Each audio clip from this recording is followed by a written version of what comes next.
Good afternoon, everyone. Good evening, and welcome to this episode of Ulsterman in Texas. So I was wanting this channel really to be more of a lighthearted, um, more of a almost, if you've ever seen the channel Lost in the Pond type from a Northern Irish person's perspective in the US. And that might still be happening. And I want to do some interviews as well. But over the last few weeks, I've just felt a long conviction, really, last week or so, to talk about some things that's been close to my heart over the last few weeks, with regard to Ireland, Northern Ireland, and so on. The first thing is the Republic of Ireland women's football team, soccer team, qualified for the Women's World Cup for the first time ever. And that's congratulations to them. That's a really good achievement for them. However, in the dressing room afterwards, they had a chant. The chant was "Ooh Ah Up the Rats," part of a song called the Celtic Symphony, or the Celtic Symphony, possibly by a Irish rebel band called the Wolf Tones. Basically, Up the Ra is a chant that glorifies the provisional IRA, and but it apparently has become commonplace in that kind of culture, and it seems too that the chant has actually a very wide acceptance in the Republic of Ireland, particularly, and this is astounding to me. It's astounding because for many, the terrorist insurrection that we call the Troubles is in our many people's living memory even today, and the the IRA, the provisional IRA, did carry out murders and atrocities in the Republic of Ireland as well. Brian Stack, who I believe was a prisoner officer, was murdered by the provisional IRA. Would be one of them. Garda Jerry McCabe was another person, member of the Garda Síochána, the police force in the Republic of Ireland, who was murdered by the IRA. And of course the atrocities carried out against innocent people, in Northern Ireland particularly, but in mainland UK and even further afield than that. And I know a lot of these girls were born after 1998 and whatever, but there's no excuse for that.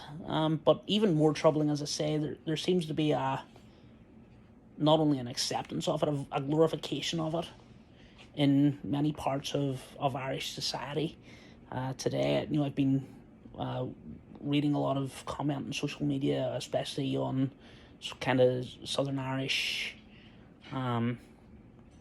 media outlets, and where the support for this chant, this horrible chant, has been massive, and it's hard for me to get my head around that.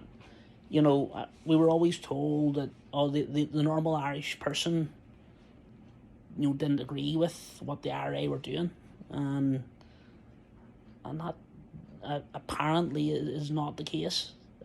Scratch the surface, and a lot of your ordinary Irish people are supportive of it, and that's shocking. I truly believed, although I never believed in a united Ireland, but I believed that the Irish people were not as corrupt and not as messed up as the IRA, and that's not the case, unfortunately, it seems. And although I live in Texas now, I still deeply care about Northern Ireland. My brother still lives there, uncles, aunts, friends still live in Northern Ireland. And the attitude I see on these social media posts is troubling. When you look at it, with that kind of attitude, what kind of respect can a unionist have in a United Ireland scenario?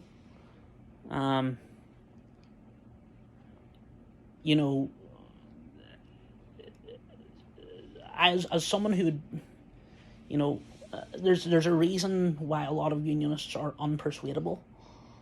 The IRA is a big part of that reason why unionists are unpersuadable on a United Ireland at the moment. And just to have that rubbed in unionists' faces, do they really think that that's going to achieve a United Ireland? No, it's not. Closely related to that, I just read an article from the Belfast Telegraph about the Irish footballer James McClean, about getting abuse and whatever. And of course, James McClean shouldn't be abused, and his family have bore the brunt of that as well, and that's not right. But James McClean has to ask himself, there's numerous Irish players have played in England and Scotland and whatever over the years who've never faced the abuse that James McClean has. And as I say, abuse not right at all, but he has to ask himself why him and not some of the other people who played. I don't think Roy Keane suffered that abuse. I'm sure suffered abuse because he was playing for Manchester United, has a tough man and tough guy reputation. So I'm sure he suffered a different kind of abuse, a more sporting abuse. Richard Dunn, Damien Duff, all those players, Shay Given, played in the Premiership at the highest level, and to my knowledge didn't suffer the kind of abuse that James McClean has. The reason James McClean has suffered abuse is because his refusal to wear the poppy is a big part of that. But I think another reason is he is so outspokenly anti-British that he doesn't do himself any favours. He should just shut up and play. I know a lot of people don't like the shut up and play or shut up and dribble thing, but sometimes it really has to be said. It's like the Colin Kaepernick thing too. There is I firmly believe that there is a problem with police brutality. Some of the things I've seen, and I don't necessarily think that's a racial issue. I think it is a police brutality issue in some places, not all, I hasten to add. But, you're there to do a job. In that case, kick a football about, or throw a football, or play a basketball, or whatever. And if you're insulting your fans every week, the fans who come and play and pay money to see you, is that going to go well for you? It's not. So while there's no excuse for the abuse, there's certainly, James McClean doesn't do himself any favours. That's really all I have. It's a bit of a rant. It's a 10-minute rant. I wish it was more lighthearted, more informational. But I just thought I needed to get this off my chest and talk about it. I'll probably be back next week with a more lighthearted episode. But thanks for bearing with me and thanks for watching.